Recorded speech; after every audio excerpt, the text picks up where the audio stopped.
interesante poder abrir el debate a todas las personas y las facultades.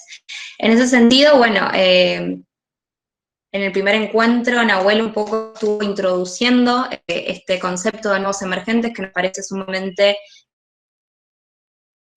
importante poder debatirlo y entre todo también entendiendo que estos nuevos emergentes han puesto en evidencia más que nada lo que es la economía popular y la economía feminista, la necesidad o han marcado un quiebre un poco lo que es el pensamiento económico heterodoxo y más neoclásico, que por ahí es lo que se da en los mainstream dentro de lo que es las facultades de ciencias económicas. Pero un poco para poder repensar los conceptos económicos y poder repensar también la construcción de nuevas sociedades y de nuevas agendas, como introdujo un poco muy bien Nahuel el encuentro, no solamente hablar de economía popular y de economía feminista como nuevos emergentes, sino también teniendo en cuenta los movimientos de inquilinos, los movimientos ambientalistas que están poniendo, como bien decía, en agenda, están y para intentar repensar nuevos conceptos a partir del mundo que estamos viviendo y repensar un poco el quiebre de lo que se ha establecido a lo largo de la historia. En este segundo encuentro nos acompaña Alex Roy, agradecerle en primer lugar a él por sumarse a esta iniciativa. Y bueno, un poco Nahuel introdujo bastante el tema de lo que son la economía popular y los trabajadores de la economía popular, pero nos parece realmente interesante que Alex nos pueda comentar en profundidad, entendiendo que es un gran investigador de este tema, que ha tenido un gran desarrollo en esto, de lo que es los trabajadores de la economía popular, cómo se forma la economía popular o qué desarrollo ha tenido a lo largo de la historia de nuestro país, desde dónde se conforma, y demás, entendiendo también que los trabajadores de la economía popular nos obliga a repensar un poco lo que pensamos, lo que estudiamos y los conceptos que venimos desarrollando de lo que es la categorización de trabajo, la organización del trabajo y demás. Así que para no hacerlo tampoco tan larga, presentarlo a Alex, que bueno, que decir de él, tiene gran currículum, gran estudios y demás, pero es sociólogo, doctor en Sociología Económica del Desarrollo, es un investigador todoterreno, ha hecho investigaciones de todo tipo, y particularmente ahora también está como asesor de la Secretaría de Economía Social del Ministerio de Desarrollo Social de la Nación, un área clave, entendemos, para todos los movimientos sociales y los movimientos de la economía popular, donde también nos parece sumamente importante que se está generando un proceso de reconocimiento de derechos por parte del Estado, a partir también de esta Secretaría y de otras más que tiene parte del Ministerio de Desarrollo Social, y donde también Alex ha estado un poco en la creación del RENATEP, el Registro Nacional de Trabajadores de la Economía Popular, que viene un poco a poner esto que decía del proceso de reconocimiento y del proceso de otorgamiento de derechos para los trabajadores de la economía popular, entendiendo también que en el contexto en el que estamos, en este año también de pandemia, donde se han visto muy golpeados este sector de la economía, no hay ni datos certeros, ni un número específico de estos trabajadores, entonces entendemos también que este registro del RENATEP es un gran paso para poder, en primer lugar, tener datos y a partir de eso poder hacer políticas públicas que contemplen a todos y a todas. Así que, bueno, para no hacerlo más largo, le damos la bienvenida a Alex para que pueda exponernos en este segundo seminario. Y antes de que Alex comience, comentarles un poco cómo tenemos pensado organizar este segundo encuentro, al igual que el primero. Dejamos que Alex exponga un poco lo que tiene para comentarnos y después abrimos el espacio para las preguntas. Si durante su exposición tiene alguna pregunta, la pueden dejar en el chat y después cuando finalice él las leemos, o si no, cuando él finalice pueden pedir la palabra ahí y pueden abrir el micrófono después para poder hacer sus preguntas. Así que bueno, no hablo más y lo dejamos a Alex. Bueno, muchísimas gracias. Buenas tardes a todas, a todos. Gracias a Belén, a Guillermo por la invitación, que estuvieron en contacto conmigo antes. Y bueno, si ya estuvieron conversando con Nahuel, por ahí algunas cuestiones se repetirán, o por ahí no, y por ahí hay contradicciones y nos dirán a Nahuel y a mí si es así. Pero voy a tratar sobre todo de meterme en una incomodidad, que es la incomodidad de la economía popular. Porque en general, en el campo académico, en el campo político, hay una misma incomodidad que no se sabe muy bien cómo hacer encajar la economía popular. Y prefiero explicitar esa incomodidad desde el vamos, porque así lo podemos conversar para aquellos que efectivamente se identifiquen con esa incomodidad. Y es normal que esa incomodidad ocurra porque efectivamente la economía popular viene a plantear un desplazamiento. Yo prefiero de hecho hablar más de desplazamiento que de emergencia, en el sentido que hay una ampliación y un desplazamiento del concepto de trabajo y del concepto de explotación que viene a plantear la economía popular. Cuando digo que lo viene a plantear la economía popular, entonces significa que no es que lo viene a plantear el campo académico. En todo caso, la función académica es una función de conceptualización de la praxis, pero nosotros no hemos creado ningún concepto. Simplemente estamos trabajando sobre una práctica que llevan adelante hace ya 25 años los compañeros y las compañeras de la economía popular, que hoy se llama economía popular. Entonces me parece muy importante para entender esas rupturas, tanto desde el punto de vista académico como político, volver a captar esa praxis. Porque de vuelta no es una categoría que inventó ni la política ni el campo académico. Es una categoría que inventaron las organizaciones en su lucha. Entonces cuando digo eso lo digo en términos desde un discurso puramente epistemológico, ¿no? Ni siquiera un discurso militante, sino que es así. Históricamente uno analiza que se fue gestando así. ¿Y cómo se fue gestando? Bueno, en primer lugar, por eso me gustaría dialogar con ustedes en dos tiempos. Un primer tiempo que consiste en ver justamente esa sociogénesis conceptual, ese origen del concepto de economía popular, cómo se fue constituyendo desde la práctica de las organizaciones, y en segundo lugar, cómo eso se traduce en la articulación con el Estado y en la institucionalización de la economía popular, proceso que está en curso efectivamente a través de RENATEP y otras políticas que llevamos adelante desde el Estado Nacional. Empiezo entonces por ese proceso histórico-conceptual. La primera gran operación que hay que señalar, que es una operación fabulosa y que hoy en día a la distancia uno cobra la dimensión de lo que implicó, fue la operación que llevó adelante el movimiento piquetero de separar empleo y trabajo. Es decir, que aunque una persona estuviera desempleada, seguía siendo trabajador. Esa afirmación, que se traduce después en los MTD, ¿se acuerdan? Movimiento de Trabajadores Desocupados, asociar trabajo y desocupación es una gran ruptura que no ha ocurrido en muchos lugares del mundo, diría casi en ningún lugar. Que asume, entonces, la existencia y la continuidad del trabajo a pesar de que no haya empleo. La existencia y la continuidad del trabajo, aunque no haya una relación de dependencia, que es la definición más formal, si quieren, del concepto de empleo.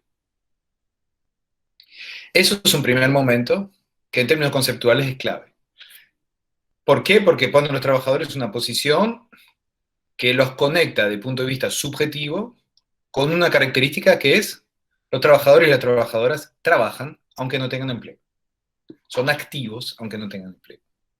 Si quieren, la contracara exacta del discurso sobre la vagancia de los sectores populares. En la práctica es todo lo contrario. Y para bien o para mal, es lo que la pandemia viene a objetivar. Porque finalmente, ¿qué ocurre durante la pandemia? La objetivación de que millones y millones de argentinos, por lo menos todos los que reciben el IFE, trabajan aunque no tengan empleo. Y esos 11 millones del IFE es aproximadamente la mitad de la población económicamente activa. Entonces es una primera imagen que es fundamental. Es una imagen de lo social. Una imagen que en general es resistida, y por eso la incomodidad, tanto en el campo académico como en el campo político. Porque seguimos viviendo con una especie de fantasía de imagen de sociedad fordista que no existe hace tiempo. Esa perturbación en el orden simbólico, que es una perturbación en el orden político y práctico, va a tener una serie de reacciones, inclusive le diría, en los propios compañeros, es un proceso subjetivo que ha llevado mucho tiempo. Porque esa ruptura en una sociedad que venía de una tradición, tradicionalmente de ser una sociedad de pleno empleo, hacer esa ruptura no ha sido tan fácil desde el punto de vista subjetivo para los trabajadores y trabajadoras de la economía popular. Fue todo un proceso que se dio a través de la organización, la lucha y el trabajo militante, y que se traduce después de la crisis del 2001 y en los primeros años del gobierno de Néstor Kirchner, ya en otra etapa, que no es solamente la separación entre empleo y trabajo, sino el momento en el cual los trabajadores asumen, y las trabajadoras, asumen una potencia de trabajo autónomo. Es decir, la idea de que se puede trabajar sin patrón. Aquellos que habrán vivido aquella época en la militancia recordarán que primero muchos compañeros y compañeras dudaban de la posibilidad de sobrevivir sin patrón, y inclusive algunos reclamaban el retorno del patrón. Y eso ha sido todo un proceso político que no solamente el patrón no iba a retornar, porque la transformación del capitalismo llevaba a que ese patrón no iba a retornar, pero además se terminó aprendiendo que era factible, inclusive mejor trabajar sin patrón. Y eso es la segunda etapa, ¿no?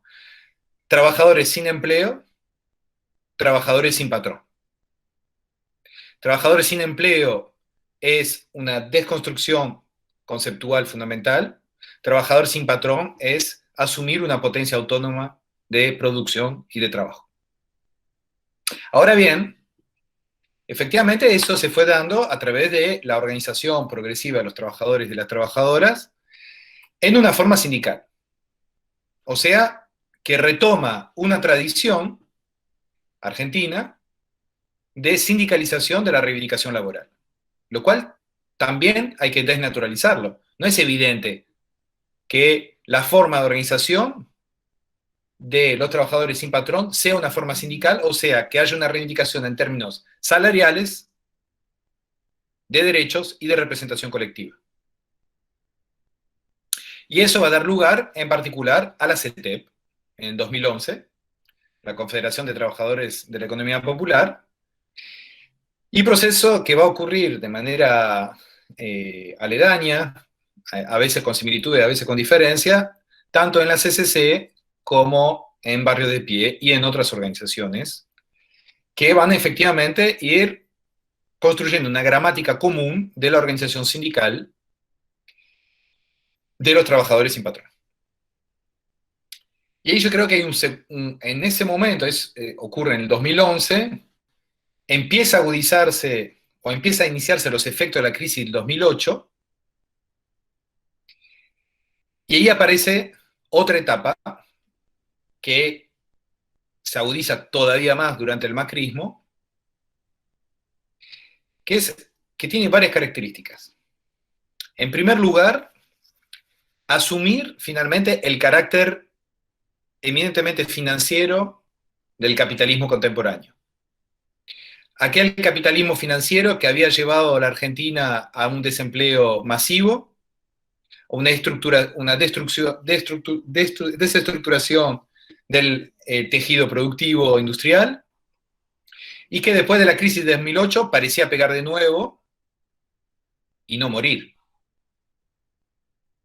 Con lo cual, esa idea de la perdurabilidad del capitalismo financiero como característica del capitalismo argentino, que fue una realidad de los años 90, pero que también es una realidad estructural después de la crisis de 2008, porque nos pega, menos que a otros países por nuestro nivel de desconexión, lo digo positivamente, sino que nos pega efectivamente desde el punto de vista de las crisis del régimen de acumulación y la agudización de algunas contradicciones en régimen de acumulación argentino después del 2008. Crisis que desgraciadamente se resuelve, o no, con la victoria del macrismo y donde aquel proceso que era subyacente al régimen de acumulación se vuelve explícito con el macrismo. Después podremos discutir, si quieren, con las tendencias de largo plazo del capitalismo argentino, pero formo parte de una tradición de análisis económico que viene en la teoría de regulación, en el cual prefiero analizar los procesos históricos en clave de dinámica del capital y no solamente en clave de los momentos de sus gobiernos. Ahora, está claro que durante el macrismo se agudiza y se explicita la dimensión financiera. Y ahí aparece una dialéctica muy fuerte. Porque, contrariamente a algunas críticas malintencionadas, gran parte de la confrontación con el gobierno de Macri empezó por los trabajadores y las trabajadoras de la economía popular. Fueron la vanguardia de la confrontación con el gobierno. Vanguardia atrás de la cual, por suerte, la CGT acompañó. Pero permitió resolver una serie de contradicciones que hubo en ese momento.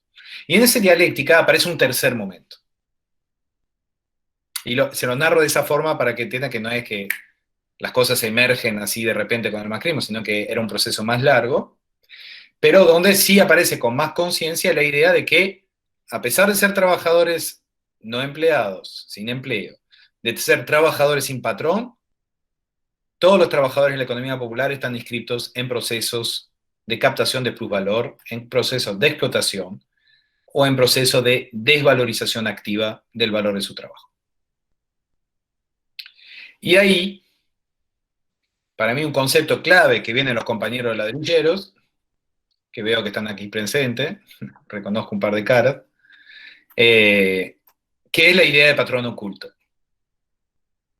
¿Por qué esa categoría para nosotros es fundamental? Porque permite dar cuenta de que, a pesar de ser trabajador sin patrón, a pesar de no tener una relación de dependencia con un empleador, los trabajadores y las trabajadoras están inscritos en relación de explotación. O sea, que hay un proceso social de captación de plusvalor. Creo que esos tres momentos conforman la caracterización de un sujeto político que viene, por ende, a ampliar el concepto de trabajo y a ampliar el concepto de explotación. Porque el concepto de trabajo, entonces, no puede ser limitado exclusivamente a la relación de empleo, en primer lugar. Segundo, la forma en la cual los trabajadores de la economía popular están explotados dependen de una multiplicidad de relaciones sociales con el capital que hay que caracterizar, que se ven objetivamente dentro de la economía popular y que por ende nos dice algo sobre el trabajo en su conjunto. ¿En qué sentido? Que se ve en la economía popular las formas contemporáneas de la explotación del capital de manera más clara que en el mundo de la relación de dependencia que tiene mecanismos de protección. ¿Cuáles son esas formas de inscripción en una relación social de explotación con el capital? Por lo menos 5. Relación fiscal, relación financiera, relación laboral, relación comercial y relaciones vinculadas a los saberes. Retomo cada uno de esos 5. Los trabajadores y las trabajadoras de la economía popular están inscritos en relaciones fiscales, porque todos pagan impuestos indirectos. Algunos pagan monotributo y en las categorías más bajas, ambos son los impuestos más regresivos del país. Entonces, no solamente no es verdad el imaginario de que no se paga, que los trabajadores de economía popular no pagan impuestos, pero además pagan los impuestos más regresivos. Punto 1. Punto 2. En lo financiero, que es clave, porque gran parte de las formas de dominación del capitalismo financiero contemporáneo pasa por el endeudamiento de los países, vaya si lo sabemos, pero también de los hogares y de las personas. Y eso es fruto de una investigación. Nosotros guerreamos durante años para que se aceptara la idea de que los trabajadores de la economía popular estaban endeudados, porque en algún momento se pensaba que no había vida financiera en los sectores populares. No solamente están endeudados, nosotros hicimos una investigación en 2015 que arrojó que el 75% de los trabajadores del programa Argentina Trabaja están endeudados, a tasas de intereses que duplican o triplican la tasa de intereses más alta de los sectores medios, sectores altos. ¿Eso qué implica para nosotros? ¿Y por qué? De hecho, nosotros arrancamos gran parte de la investigación en su momento desde ahí, porque era más evidente mostrar la relación de explotación con el capital a través de la finanza que a través del trabajo, porque ahí hay mediaciones justamente porque hay un patrón oculto más difícil de visibilizar. Pero las finanzas es un dato objetivo. Los compañeros y la compañera de la economía popular pagan tasas de intereses que duplican o triplican la tasa de intereses más altas. Con lo cual, ¿qué significa eso? Si nos devolvemos, digamos, a algunas discusiones en particular vinculado a la idea de masa marginal, que era masa marginal, ustedes en los años 60 había un debate sobre los trabajadores que no eran incorporados a los procesos industriales, en lo cual había dos posiciones, ¿no? Cardoso, el entonces sociólogo marxista, antes de ser presidente de derecha en Brasil, decía, todos esos trabajadores son ejército de reserva, es decir, que tienen una función desde el punto de vista del capital, que es bajar los salarios. Y frente a eso, Pepe Nu, un sociólogo argentino, también en ese momento de izquierda, que dice, no, esto son masa marginal. Masa marginal que significa que no tiene una función desde el punto de vista del capital.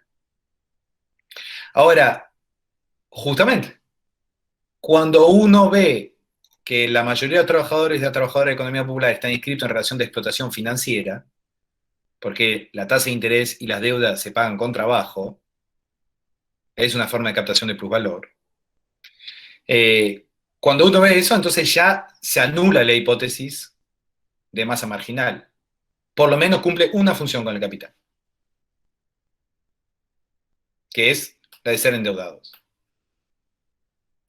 Y después retomo lo de ejército de reserva.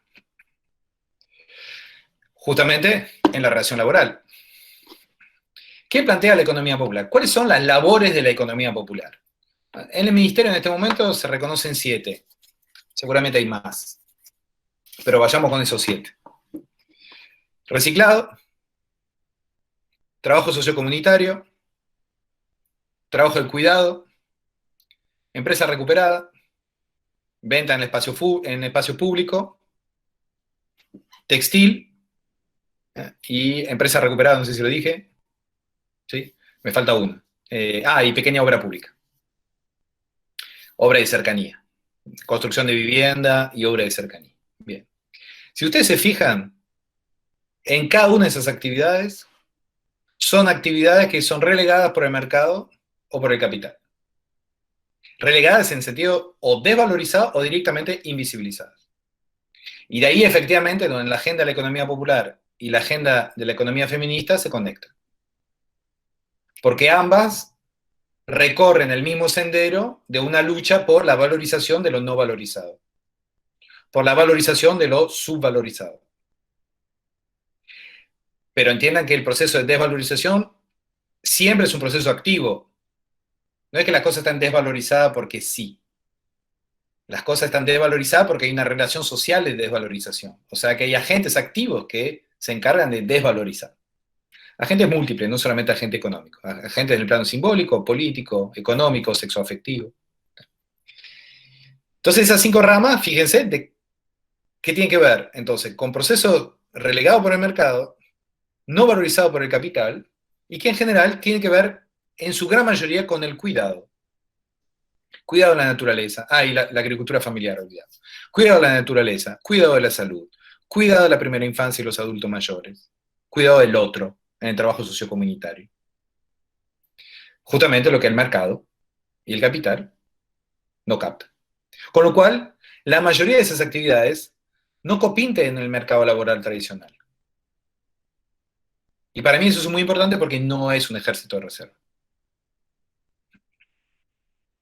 Entonces la economía popular no es masa marginal, porque cumple varias funciones desde el punto de vista del capital, la función de endeudado y ahora claramente una función, si quieren, a mí, si quieren lo podemos discutir después, no me gusta la distinción entre lo productivo y lo reproductivo, sino justamente prefiero pensar la economía popular como una economía de la producción de lo social, donde efectivamente la producción de la vida doméstica, de la vida comunitaria, se produce, no solamente se reproduce, ¿no? Pues si no, en términos políticos inclusive nos limita de alguna manera, creo, algunas discursividades emancipatorias sobre la productividad del trabajo político sociocomunitario, la productividad del trabajo afectivo, etc.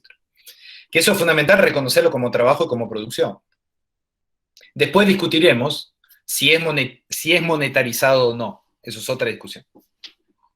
Si todo trabajo tiene que ser monetarizado. Pero es trabajo. Entonces, la economía popular es fundamental porque genera entonces una ampliación del concepto de trabajo y una ampliación del concepto de explotación, le decía explotación fiscal, explotación financiera, explotación laboral. Voy a volver sobre las formas, de alguna forma de explotación laboral. Explotación comercial a través de las intermediaciones, en particular en la producción de alimentos. Y captación de saberes no valorizados. Y ahí la pandemia, una vez más, nos da un ejemplo descomunal, ¿no? Después de que se vaticinaba que iba a haber una catástrofe sanitaria en todos los barrios populares de este país, resulta que hoy leerán los diarios que la ciudad de Buenos Aires fue felicitada por la OMS por la gestión de la pandemia en los barrios populares. La OMS debería festejar y felicitar las organizaciones barriales en los barrios populares de la ciudad de Buenos Aires que permitieron que la pandemia no ocurriera, y en particular algunos actores particulares que son las mujeres que están al cargo de los comedores y los merenderos, que funcionaron como un tejido de prevención, de orientación y de acompañamiento de temprano, lo que en Cuba llamaríamos salud comunitaria. Ahora, ese saber comunitario, que evitó efectivamente que hubiera una hecatombe dentro de los barrios populares, es un saber no reconocido y no valorizado. Si hay economistas en la sala y se quiere divertir en hacer un cálculo, calculen cuánto cuesta un enfermo COVID en un hospital, cuánto cuesta un enfermo COVID que muere en un hospital. Haga un cálculo, proyecten en la cantidad de los barrios populares cuánto deberían haber sido los enfermos y los muertos, y hagan un cálculo de cuánto se ahorró por el trabajo comunitario en los barrios populares. Y después ayúdennos a ir a pedir esa guita para pedir un salario a todas las compañeras de los barrios, de los comedores y los merenderos en los barrios populares. ¿O no sería un cálculo económico razonable? Digo yo. ¿No sería un cálculo razonable preguntarle a cada municipio del país en el cual 25% de su presupuesto municipal va a depósito final de la basura, sabiendo que se puede reciclar 40% de la basura, mínimo? ¿Cuánto es efectivamente la plusvalía que queda en las colectividades gracias al trabajo de los cartoneros? ¿Y cuánto podría ser mucho más si se organizara de otro modo? ¿Cuánto es, obviamente, la posibilidad de acumulación que tienen los sectores medios cuando una señora en general cuida de los adultos mayores o de los más chicos? O sea, los circuitos de circulación de la plusvalía son fáciles de establecer, no es tan complejo. Bueno, esos circuitos definen el patrón oculto. Eso, ¿no?, sería una de las formas de conceptualizar la economía popular. Una separación trabajo-empleo, trabajadores que asumen una potencia de producción y de trabajo autónoma, trabajadores sin patrón, que a su vez están inscritos en una relación social de explotación a través de un patrón oculto. como movimiento de trabajadores, lo que hace es justamente ampliar el concepto de trabajo, ampliándolo al conjunto de relaciones sociales de explotación que afectan a los trabajadores de la economía popular de manera explícita, pero que claramente afecta al conjunto de los trabajadores en su conjunto, porque todos los trabajadores están explotados, financieramente, fiscalmente, a través de sus saberes, laboralmente y comercialmente. Con la diferencia que ahí se ve de manera mucho más explícita y de manera mucho más cruda. Y en ese sentido también, por eso es un movimiento de vanguardia. Masivo y de vanguardia. Masivo porque el proceso de sindicalización que está en curso va a llevar a que la UTEP, que se crea en 2019, siguiendo esa tendencia de unificación de la clase trabajadora y de representación de un sector, va a ser el sindicato con mayor cantidad de afiliados del país, sin duda. Y a su vez y a pesar de su tamaño, con certeza va a ser un movimiento de vanguardia. A veces las vanguardias son minúsculas, a veces las vanguardias son las más amplias, son mayoritarias. La UTEP va a ser un movimiento, es un movimiento de vanguardia masiva. ¿Por qué? Porque de alguna manera a mí me gusta esa provocación y pido disculpas a los compañeros de la CGT, porque es una provocación amistosa. Digamos, si la CGT es la columna vertebral, la UTEP es su médula.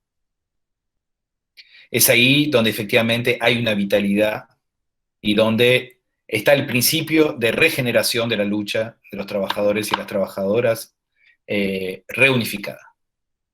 Y ese es el objetivo de la UTEP, unificar la clase trabajadora. Muy lejos de todos los discursos que plantean que los trabajadores de la economía popular vienen a institucionalizar la pobreza, a institucionalizar la precariedad, dividir la clase trabajadora. Todo lo contrario, si es el lugar, y a los hechos me remito, es el lugar de donde en los últimos años se ha promovido la mayor unidad. Bien. Ahora, eso como... Ahora me voy a poner mi gorra política. Hasta ahora era una gorra media política, media académica, pero ahora me voy a poner una gorra bien política, porque básicamente frente a eso, la pregunta que se viene es ¿qué hacer? Gran pregunta política. Y nosotros a esa pregunta dijimos, hay que institucionalizar la economía popular. ¿Qué significa institucionalizar la economía popular? Significa generar los principios de articulación entre organización popular y Estado. Entre organización popular y formas jurídicas. Esa reivindicación remonta ya al 2016, cuando se votó por todas las fuerzas políticas del país, de hecho, la ley de emergencia social y la creación de RENATEP y el salario social complementario, que operan dos desplazamientos. Por eso me gusta la idea de desplazamiento.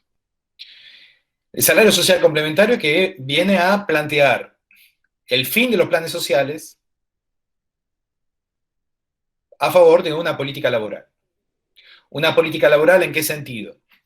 Lo que decía anteriormente, el trabajo es un trabajo desvalorizado socialmente, el Estado interviene en valorizarlo socialmente. La diferencia entre un plan social y un salario tiene que ver con una inversión radical de la deuda. Un plan social es una asistencia, y frente a la asistencia el Estado se cree en derecho de pedir contraprestaciones, ¿no? Esa es la gramática del plan social. O sea, ¿qué significa? El Estado da, y el beneficiario del plan está en deuda con el Estado y se lo devuelve a través de contraprestaciones. El salario es al revés. Trabajás, lo que te pagan es menos lo que deberían pagarte, se llama explotación. El salario paga una parte de esa deuda que nunca compensa. Con lo cual, cuando se paga un salario, se remunera sobre un trabajo ya hecho. El pago del salario es el pago de una deuda con el trabajador y la trabajadora. Esa es la diferencia entre un plan social y un programa laboral. Nosotros todavía no hemos logrado que los compañeros y las compañeras hagan ese cambio subjetivo del plan social al plan laboral, y digo compañero y compañera en las organizaciones y en el Estado. Todavía está la gramática del plan. Pero la idea del salario social complementario es establecer ese desplazamiento. ¿Cómo se va a concretar eso? A través de RENATEP. ¿Qué es el RENATEP? Entonces, otra figura institucional que se crea en la ley del 2016, el Registro Nacional de Trabajadores y Trabajadoras de la Economía Popular. ¿En qué consiste? Consiste en registrar trabajadores y trabajadoras por rama de actividad, la rama de actividad que les describí anteriormente, por territorio, por organización, y generar políticas en la cual el Estado media, es una mediación en cada una de esas relaciones sociales capitalistas que describí anteriormente. O sea, nos proponemos políticas fiscales progresivas y en la medida de lo posible protectivas en relación al trabajo de la economía popular. Proponemos, y ya lo estamos haciendo, la apertura de cuentas bancarias y el acceso a productos financieros que no sean productos financieros usureros, vinculado a crédito productivo. Tercero, la ampliación del salario social complementario, que les recuerdo, nosotros evaluamos que hay cerca de 5 millones de trabajadores y trabajadoras de la economía popular. Cuando empezamos este año, solamente 500.000 recibían algún salario social complementario, o sea, apenas 10% de la economía popular. Digo, para destruir el imaginario de que los trabajadores de la economía popular reciben todos planes y todo lo demás. Solo 10% recibe un plan. ¿Qué significa eso? ¿Que hay que eliminar los planes? No. Hay que cambiar la lógica del plan a una lógica salarial y potenciar la valorización del trabajo de la economía popular. Bien. Eso implica una mediación del Estado. De la misma forma que el Estado media en un convenio colectivo de trabajo cuando negocia salario. Cuando negocia salario, cuando el Estado media a favor de los trabajadores, si es que media a favor de los trabajadores, sabemos que el Estado tiene sus ambigüedades, puede estar a favor del capital o a favor del trabajo. Pero cuando está a favor de los trabajadores, ¿qué hace? Básicamente, trata de que en la distribución de la ganancia haya más del lado del trabajo que del lado del capital. Bueno, el Estado con la economía popular tiene que hacer exactamente lo mismo. Que haya más del lado del trabajo que del lado del capital. Ir compensando. Hay mucho para compensar en la economía popular. Arrancamos de lo más bajo, que es el salario mínimo vital y móvil, que es mucho más bajo de lo que nosotros quisiéramos, pero de a poco iremos creando justamente salarios de convenio. ¿Qué significa crear salarios de convenio? Significa iniciar, profundizar una historia social y política del salario de los trabajadores y las trabajadoras de la economía popular. El salario obrero tiene 200 años de historia. El salario de la economía popular tiene 20 años de historia. Nosotros estamos empezando una historia social y política de un salario, que es el salario de los trabajadores y las trabajadoras sin patrón, pero con patrón oculto. Estamos iniciando la historia social y política de la disputa del capitalismo contemporáneo. Porque efectivamente lo propio del capitalismo contemporáneo es tratar permanentemente de destruir la relación de dependencia, de disimular sus lógicas de acumulación. Y quiero terminar con eso en una clave más política con P mayúscula. ¿Por qué institucionalizar? Institucionalizar implica generar las reconexiones del conflicto entre capital y trabajo. Lo propio del capitalismo financiero, desde que se expandió a fines de los años 60, fue tratar de acumular más allá del trabajo. Es decir, de disimular sus conexiones con el trabajo. La pandemia puso el capitalismo financiero al desnudo, porque vemos que no hay acumulación financiera sin trabajo y producción. Hay sobredimensionamiento. Efectivamente, las finanzas pueden tener una relación de 1 a 1000 con la actividad productiva. Pero sin la actividad productiva, las finanzas no son nada, si no, efectivamente, nos hubieran sostenido durante este periodo. Tendríamos crecimiento por todos lados del mundo gracias al capitalismo financiero. No lo tenemos. ¿Por qué? Porque el capitalismo está dominado por la lógica de las finanzas, pero sigue siendo la producción y el trabajo el corazón latiente de la acumulación del capital. Con lo cual, en términos históricos, si queremos transformar una sociedad, la única forma de transformar la sociedad es reconectando relaciones sociales conflictivas. ¿Cómo podemos mover la historia sin siquiera estar conectado? Ese es el drama del momento financiero del capitalismo. Que la conexión entre capital y trabajo la desarmaron. Desconflictualizaron el capitalismo desde el punto de vista institucional. Por eso tenemos esa sensación de desasosiego. Por eso tenemos esa sensación de que la lucha no tiene sentido. Porque efectivamente nos peleamos contra el capitalismo industrial sabiendo que domina el capitalismo financiero. Ahora hay que volver a conectar eso. ¿Cómo se conecta eso? Se conecta no solamente pegándole al capitalismo financiero, pero inscribiéndolo en una trama más compleja de relaciones sociales de explotación. El RENATEP es una forma de construir esas relaciones con los trabajadores supuestamente sin relaciones.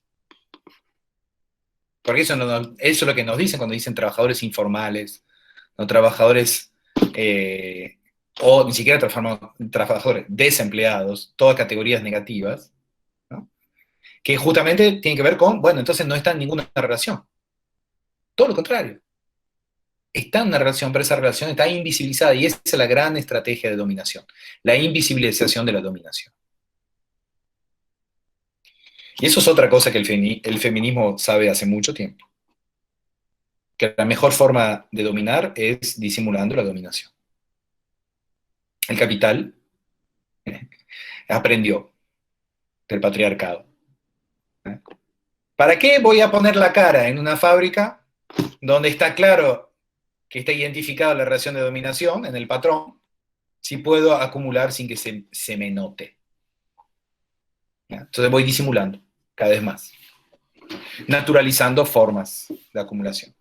Eso es clave y les diría, es clave en términos civilizacionales. La última vez que hubo una desconexión de esa magnitud en las relaciones sociales conflictivas fue en el entre dos guerras y terminó efectivamente en un devenir fascista y en una Segunda Guerra Mundial. Entonces, es muy importante, sean de izquierda o de derecha, que haya una conexión significativa entre capital y trabajo. Porque es la única forma, efectivamente, de por lo menos organizar la transformación social. Si no hay una transformación social organizada, ¿no? Porque decir transformación social no es predecir su sentido, pero si hay una conexión, por lo menos las cosas tienen sentido. El problema del capitalismo financiero es que no tiene sentido. La economía popular viene a proponer una reconexión y por ende vuelve a proponer un sentido y un sentido de la posibilidad de una transformación radical de la sociedad. Eso es clave en los tiempos de desasosiegos que vivimos, no solamente por la pandemia, no solamente en este país, pero claramente acá, los millones y las millones de trabajadoras y trabajadores de la economía popular, por lo menos nos muestran un sendero. Y eso tiene un valor intelectual y político fenomenal.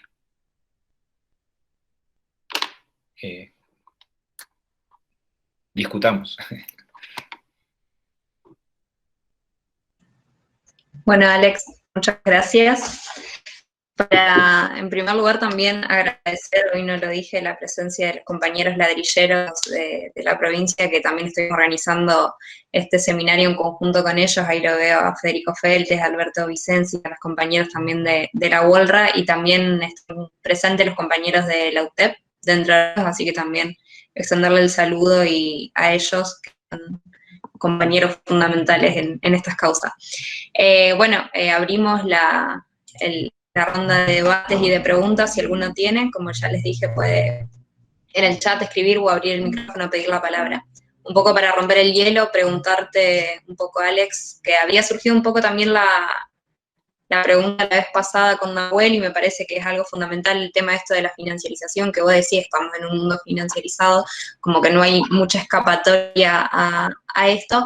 Si hay alguna forma o estrategia de financiarización de la economía popular por fuera de los bancos, de las formas más usureras por ahí que estamos acostumbrados, ¿qué estrategias se pueden pensar en base a eso, ¿no? Entendiendo que por ahí los bancos que encontramos hoy en día dificultan un poco el ahorro, la financiarización de varios sectores, y que amplían un poco lo que es las desigualdades y demás. Uh-huh. Bueno, ahí tenés dos grandes procesos, ¿no? Los procesos... A ver, vuelo sobre un comentario antes de lo que dijiste. La forma financiera, organización del capitalismo, es un hecho, efectivamente, es lo que doy. Ahora, eso no significa que uno no pueda generar instituciones que nos permita vivir de otro modo en ese capitalismo, ¿no? Sobre todo porque sigue el capitalismo financiero, pero hay algo que ocurre desde antes de la pandemia, en que vuelve a estar habilitado en algunas élites económicas mundiales la renacionalización de la producción, que de hecho ahora, después de la pandemia, seguramente se vea con más fuerza todavía, ¿no? O sea, el capital nacional vuelve a repatriar el capital después de un proceso de deslocalización. Eso por un lado. Por otro lado, hay que saber que la fragilidad de las finanzas internacionales es consciente en los financistas. Por eso, cuando arman su pirámide de endeudamiento, la base sólida del pirámide de endeudamiento de los actores financieros es la deuda pública.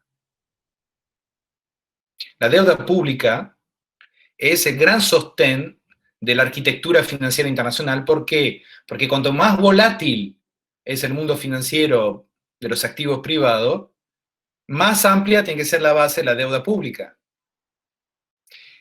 Lo que hizo el gobierno de Macri con Argentina es jugar a eso, hacer la base sólida y no tan sólida de la arquitectura financiera a nivel internacional, y lo que está ocurriendo en Europa. Fíjense cómo es la estructura de relanzamiento económico que hay en Europa, que va a ser casi exclusivamente a través de títulos de la deuda pública, que el sector privado obviamente acepta.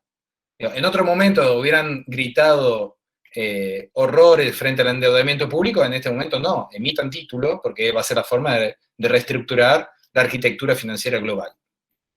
Entonces, dicho eso, a nivel doméstico, ¿qué es importante? Lo que es importante efectivamente es jugar lo menos posible ese juego.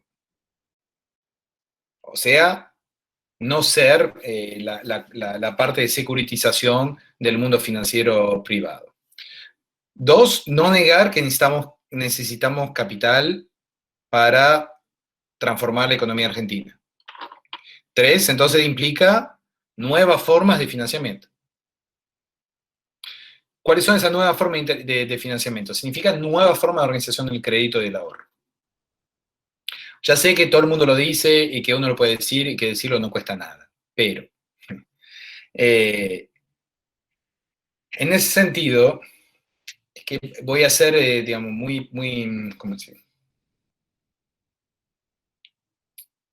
Muy enfático en la necesidad, casi les diría imperiosa, no es como una idea más entre tantas, de tener una banca una banca pública propia. Bien. Y eso, entonces, dicho eso, se vincula con tu pregunta.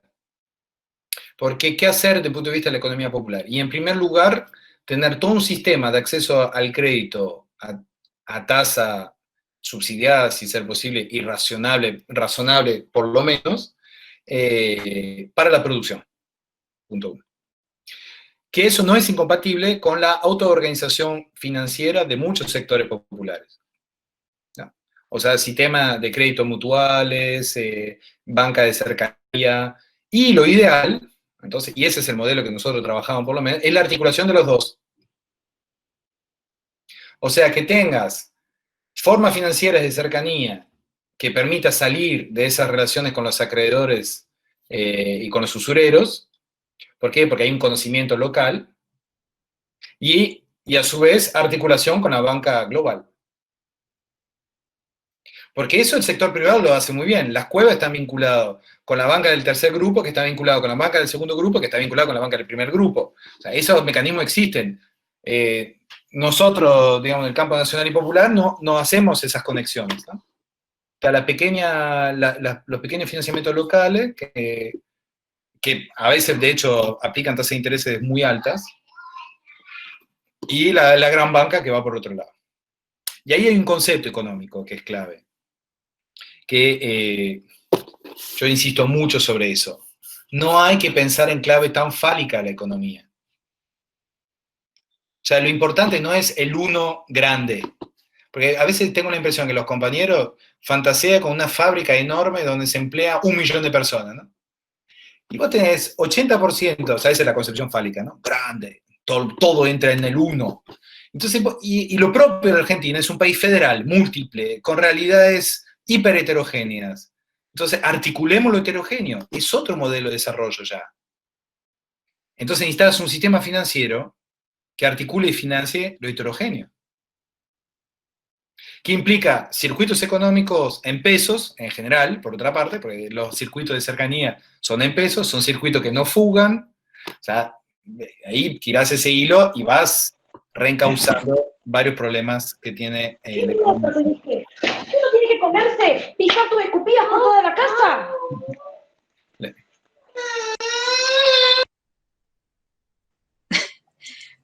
Bueno, muy claro. Alex, ahí te leo una pregunta que hizo Rocío González en el chat.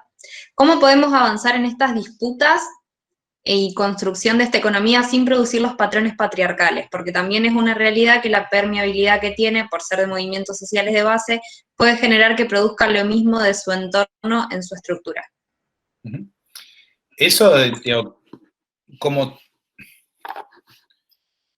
todo proceso histórico, implica para mí, primer punto, no dejar de nombrar lo que es el motor de la dominación masculina, patriarcal, que es la violencia de género. Digo, y eso para mí es clave, porque fíjese que la potencia, ahí sí me vuelvo un poquito sociólogo, la potencia que tuvo el Ni Una Menos, su potencia social, cuando efectivamente se articula esencialmente en torno a la violencia de género. La idea, la lucha contra la violencia de género es fundamental dentro de las organizaciones populares de base, porque permite trabajar transversalmente cada uno de las grandes agendas del feminismo. Punto uno.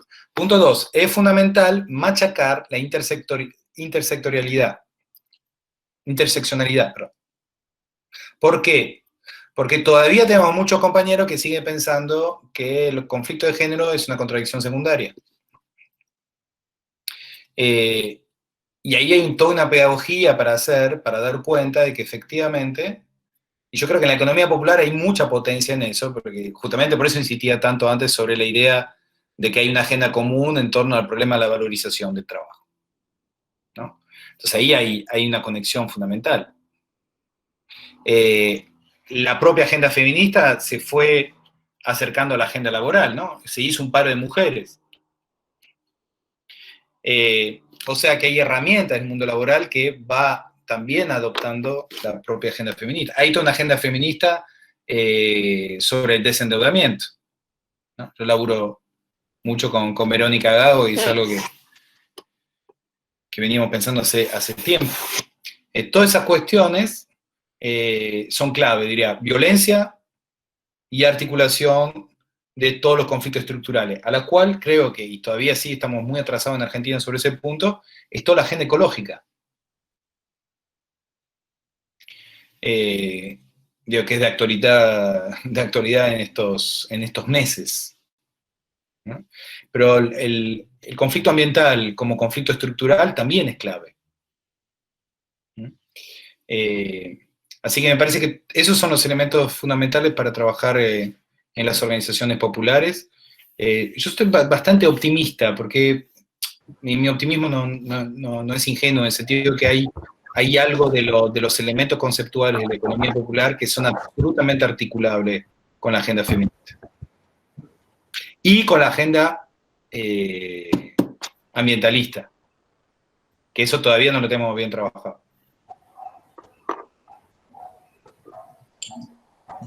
Perfecto. No sé si alguien quiere hacer una pregunta por micrófono, que estaban preguntando por ahí antes en el chat, si no, Sí, seguimos yo, con no sé si se me oye. Dale. Hola, ¿qué tal? Mi nombre es Florencia, soy de Tandil, Hola. investigador y bueno, y compañera. Y bueno, para comentar, primero que me gustó eso que dijiste sobre el concepto de producción social, y un poco me remonta al concepto que utiliza Enrique Martínez sobre demandas socialmente necesarias, para pensar la economía popular como sector económico también, ¿no? Como, más allá como del sector de trabajo que produce la economía popular, y me parece que está bueno poder pensar la economía popular más allá de la reproducción, porque en los hechos lo es. Así que nada, como me parece que ya existía, digamos, esta discusión sobre las demandas socialmente necesarias como algo que también para dónde se produce desde la economía popular. Y por otro lado, preguntarte, ¿cómo crees que se puede construir sindicalismo o cómo se puede construir lo sindical en la economía popular, siendo que por ahí desde lo subjetivo, digamos, esto que vos nombrabas, por ejemplo, del salario como algo medio ajeno al sector, incluso lo de esta cuestión de trasvasarlo de programa social para pensar lo salarial en el sector? Yo trabajo también acá junto con la UTEP, digamos, estamos haciendo un relevamiento que tiene que ver con trayectorias y esta cuestión, digamos, de si alguna vez estuvo afiliado a un sindicato, si la persona se considera afiliada a la UTEP, también, digamos, como si querés que pueda haber procesos, más allá de lo institucional y lo macro, del proceso de sindicalización que tiene la UTEP, que tiene que ver con vincularse con la CGT, con intentar ingresar ahí, cómo se construye lo sindical, digamos, por fuera de lo tradicional, que es esto de la ficha de afiliación, la cuestión de las seccionales que también generan tanta tensión hacia dentro de las organizaciones sociales. No sé si puedes compartir algo sobre eso, que me interesa. Sí, yo te agradezco por la pregunta y te agradezco que me preguntes qué es lo que creo, porque efectivamente es algo a futuro, ¿no? Que está en proceso, con lo cual es del orden de la creencia, pero creo que lograremos pegar un salto cuando los salarios de la economía popular tengan todos los atributos del salario. Es decir, que tengan salud, jubilación, ART, ¿no? O sea, todo lo que hace que el salario se inscriba en un proceso, diría, de protección colectiva. Porque hay algo, tenemos algunos compañeros que están dentro del proceso colectivo de producción, ¿no?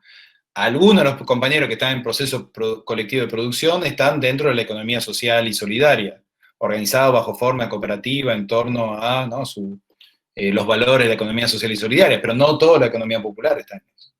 Ahora tenemos un montón de trabajadores en la economía popular, o que trabajan solos, o que trabajan en unidades familiares súper jerarquizadas, o sea, ahí no es social y solidario, ¿no? Con lo cual, efectivamente hay mucho para trabajar sobre las subjetividades, y yo soy partidario de una teoría de la subjetividad que es una teoría práctica y material de la subjetividad, ¿no? En el sentido de que no es una operación cultural y discursiva, no es que le vamos a sentar a todos los compañeros de la UTEP diciéndole, sos un trabajador sindicalizado hasta que esté convencido, sino que efectivamente el día que vea, en términos prácticos, que los ingresos y que los atributos del salario tienen mediaciones colectivas, ahí se puede producir la subjetividad laboral. Digo eso porque es clave, efectivamente, si uno ve la historia de las subjetividades laborales, proveniendo del mundo obrero, fue fundamental los procesos de colectivización vía sindicato, y también los procesos de colectivización vía Estado. El Estado es un gran productor de subjetividad sindical, ¿no? Porque a veces en los esquemas de análisis lo toman como por separado, por contrapuesto, pero el Estado es una gran herramienta de producción de subjetividad sindical y laboral. Entonces, los dos procesos tienen que estar en curso. Nosotros eso, y amplío en relación a lo que vos estás planteando, nosotros estamos planteando un modelo de Estado social, de Estado-social, es decir, donde lo social está dentro del Estado, y donde lo Estado está dentro de lo social, no de una separación Estado-sociedad, ¿no? Y que eso implica efectivamente usar la potencia del Estado en la organización del trabajo, y usar la potencia de las organizaciones en la organización del trabajo, ¿no? Las dos potencias. Más en un contexto en el cual el capital está muy fuerte. Entonces, al Estado no le sobran organizaciones, y a las organizaciones no les sobra Estado para confrontar. Y lo vemos hoy, ¿no? A veces nos falta que el Estado esté del lado de las organizaciones.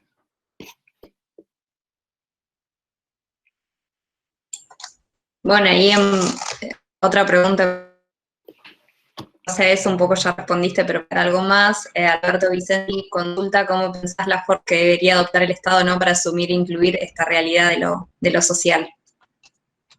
No te entendí, perdón, te escuché mal.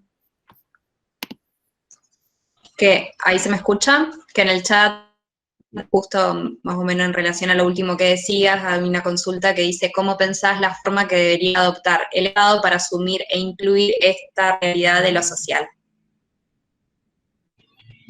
Claro, en parte es lo que acabo de señalar como figura de Estado social, que a mí me gusta la idea de pliegue, un Estado con pliegues. Porque en sentido, viste que esto sería un pliegue, ¿no? Acá mi dedo está dentro o está afuera del pliegue. Es un gran problema. Entonces, el pliegue disuele un poquito el problema del adentro y del afuera. Las organizaciones en los pliegues del Estado son las que justamente permiten una articulación de saberes, es un punto fundamental del Estado. Porque el Estado justamente, y más en Argentina, no tiene las herramientas para conocer. El Estado desconoce en este momento la realidad de la estructura social argentina.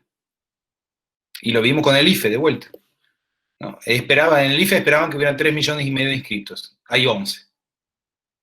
No es el error estadístico del 5%. O sea, ¿qué significa? ¿Por qué?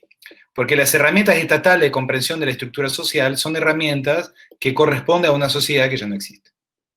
O sea, se sigue pensando en la estructura social en términos de clave socioprofesional.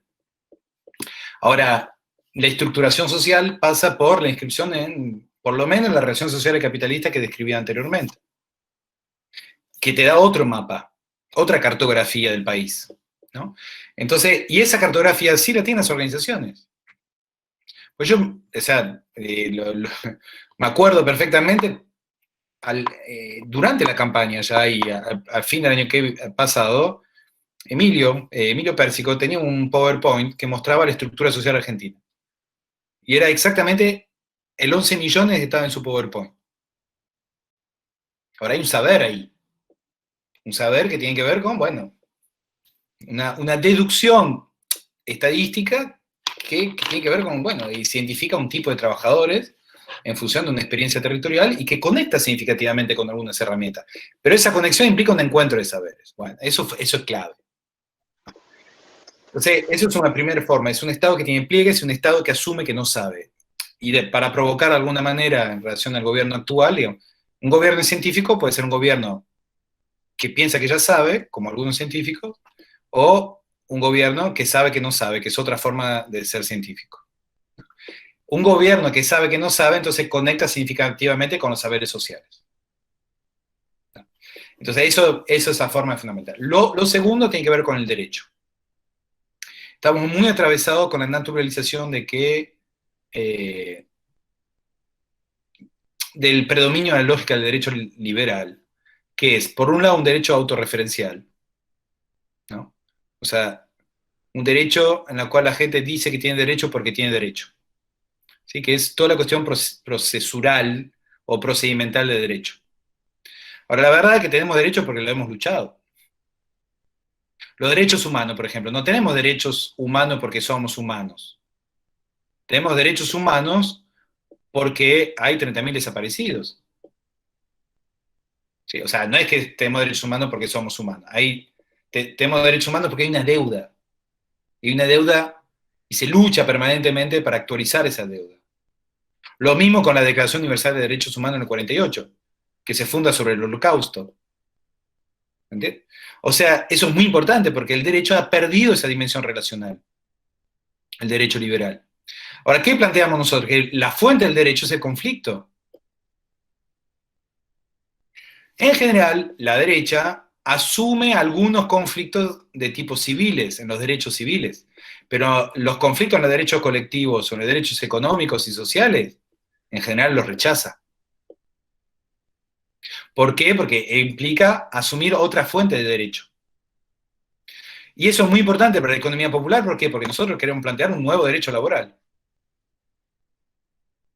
¿Cómo hacer para que trabajadores que no tienen relación de dependencia puedan tener un derecho laboral?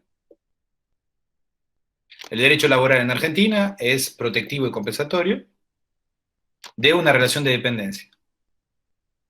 Nosotros pensamos que el derecho laboral tiene que ser protectivo y compensatorio de una relación asimétrica con el capital. Es un desplazamiento de la idea de dependencia a la idea de asimetría con el capital. Por ejemplo. Entonces eso implica una institucionalidad del trabajo, que implica también, entonces, otros jueces laborales, es todo un proceso. ¿Eso qué significa? Es un Estado que crea derecho. No solamente que reconoce derecho, sino que crea derechos. Sobre la base de la conflictividad social. Perfecto. Como bueno, leo una de las últimas y después dejamos ver si alguien más tiene alguna consulta por micrófono.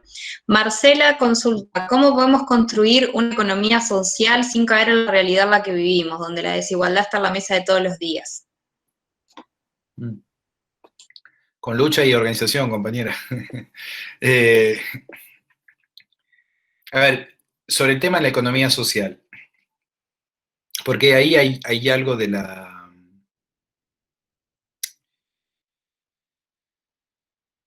Diría, ¿cómo hacemos para transformar la sociedad desde un principio de realidad? ¿No? O sea, ¿cómo hacemos para crear nuevos imaginarios? ¿Cómo transformar la existencia asumiendo un principio de realidad de las relaciones de fuerzas que hay hoy en día en la sociedad? ¿No? Entonces yo digo, porque eso es clave en términos de análisis político y de análisis de la transformación histórica.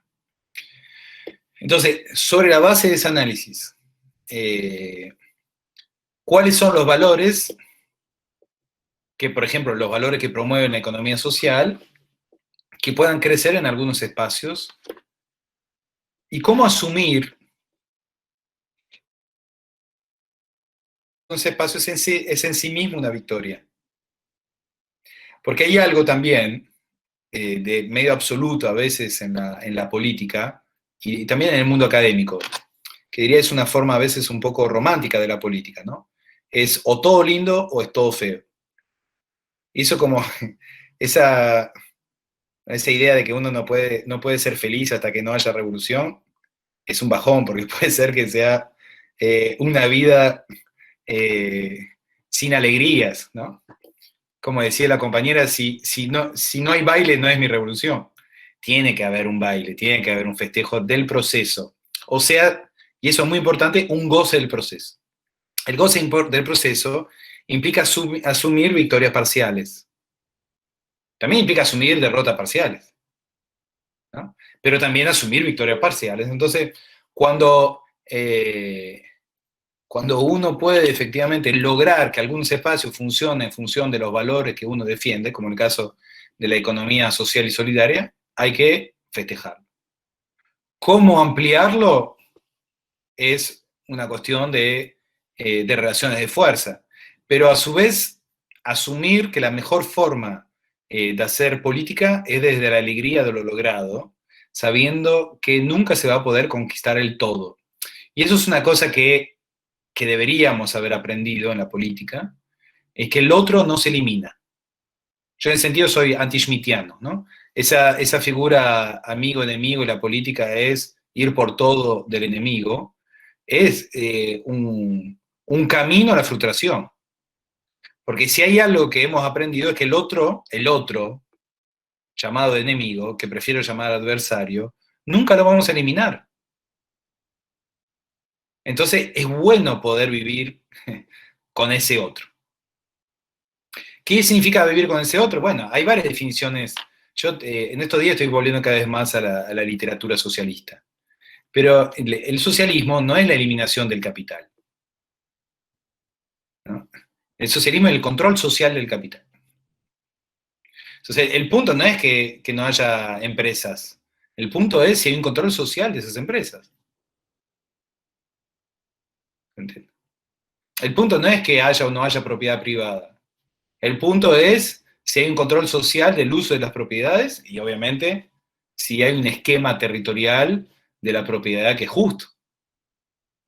Porque si no empezamos en debates, como ahora, por ejemplo, ya se está viendo, ¿no? En estos días la derecha que va a instalar, nosotros estamos a favor de la propiedad privada desagrada, ustedes están en contra de la propiedad privada.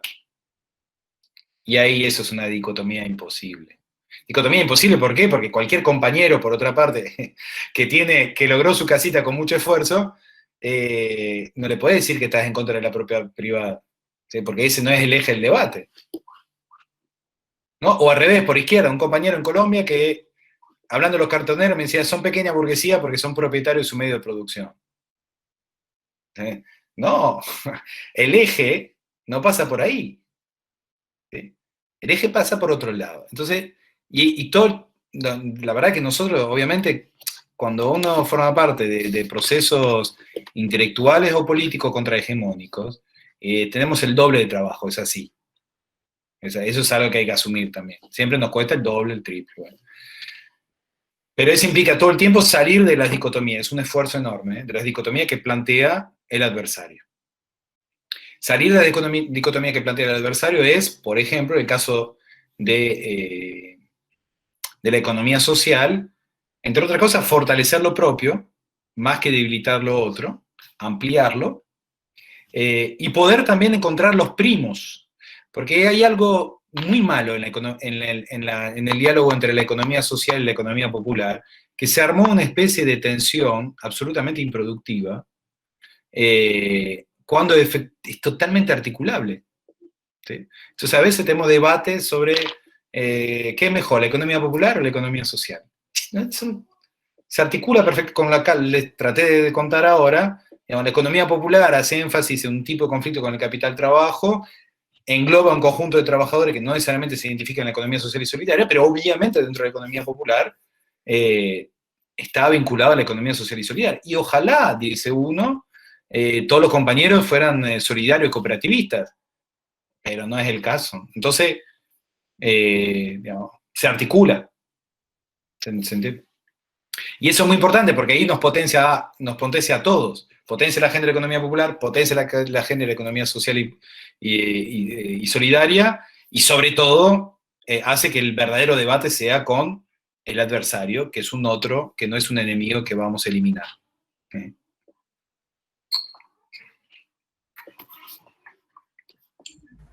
Bueno, no sé si Y hay alguna de- otra pregunta. Ah, Para Dale, no Belén. perder el hilo de discusión. Por ahí, la primera pregunta es ¿por qué está tan pegoteado la economía popular y la economía social? Porque son dos conceptos tan contrapuestos. Y qué pasa con, digamos, como el reconocimiento de los trabajadores de la economía popular cuando se los llama trabajadores de la economía social? Digamos, ¿eso es como una condición negativa para el reconocimiento de estos trabajadores? Mira, te voy a responder como asesor del secretario de Economía Social, que a su vez es el dirigente de la economía popular, ¿no? O sea, para nosotros no es un problema eso. Yo creo, digamos, así, creo que hay una sociogénesis de esto que tiene que ver con que en algún momento el Estado adoptó la categoría de economía social y no aceptó la categoría de economía popular. Y en particular en el Ministerio de Desarrollo Social. Digamos. Y diría, ahí la clase política y el mundo académico embarró la cancha. A nivel de las organizaciones me parece una contradicción muy secundaria. Ahora, por decir, hay un montón de articulaciones posibles, ¿no? Y yo creo que hay que abandonar la tensión.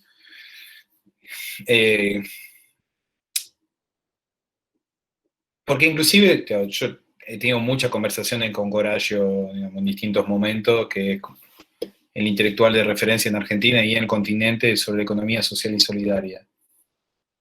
Por lo menos conmigo compartimos exactamente la misma literatura. Marcel Mauss, Karl Polanyi, Marx, ¿no? Es un mismo arco teórico. Hay algo en la economía social solidaria que hace más énfasis en proceso de organización productiva en intercambio en torno a valores morales.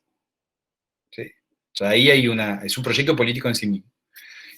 Nosotros hacemos más énfasis en organización colectiva y confrontación con el capital, en articulación entre organizaciones populares y Estado.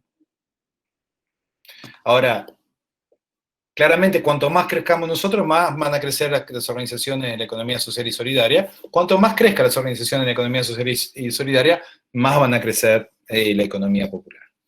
Eso me parece que es el punto clave y la verdad, digamos, los principios de articulación teórica y política son muy claros.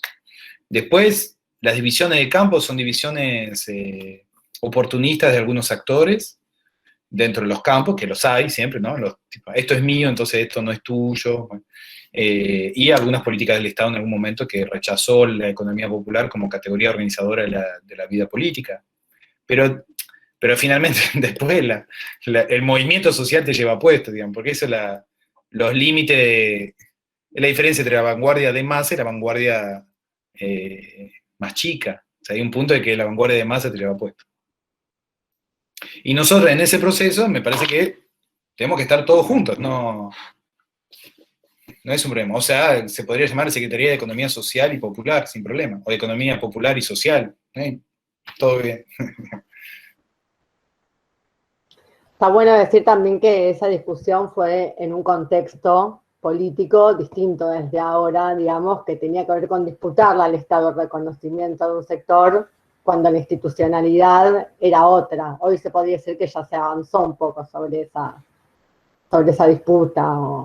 Ya el Estado, digamos, reconoce al sector. Es una victoria que ya no tiene, donde ya no tiene sentido que se hace esa disputa por parte de los sectores populares.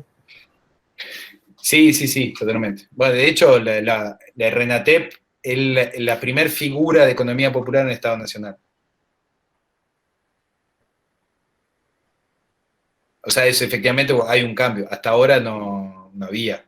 Había en gobiernos provinciales, en la Secretaría de Economía Popular en La Rioja, en Córdoba, pero a nivel nacional la categoría dentro del organigrama del Estado no estaba de la misma forma que está ahora. Entonces, efectivamente, se avanzó muchísimo en la institucionalidad y hoy en día les diría, por ejemplo, el ministro Daniel Arroyo no le importa tampoco esa discusión, no pasa por ahí.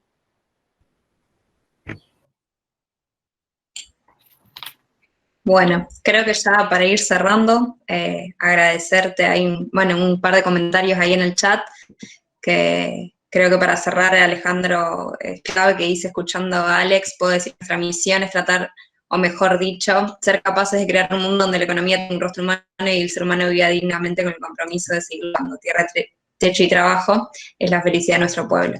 Creo que es una manera buena de cerrar. Así que agradecerte enormemente, Alex, por tu disposición y por el debate que tuvimos acá, a los compañeros y compañeras ladrilleras de la UTEP y a todos los que se hicieron presentes, también de la Facultad de Ciencias Económicas, la Facultad de Trabajo Social. Así que antes de cerrar, invitarles y recordarles, dentro de 15 días nos volvemos a encontrar por este mismo Meet, para poder adentrarnos un poco más en el debate de la economía feminista junto con Lucía Sirmo. Así que bueno, muchísimas gracias a todos y a todas. Gracias a ustedes por la invitación.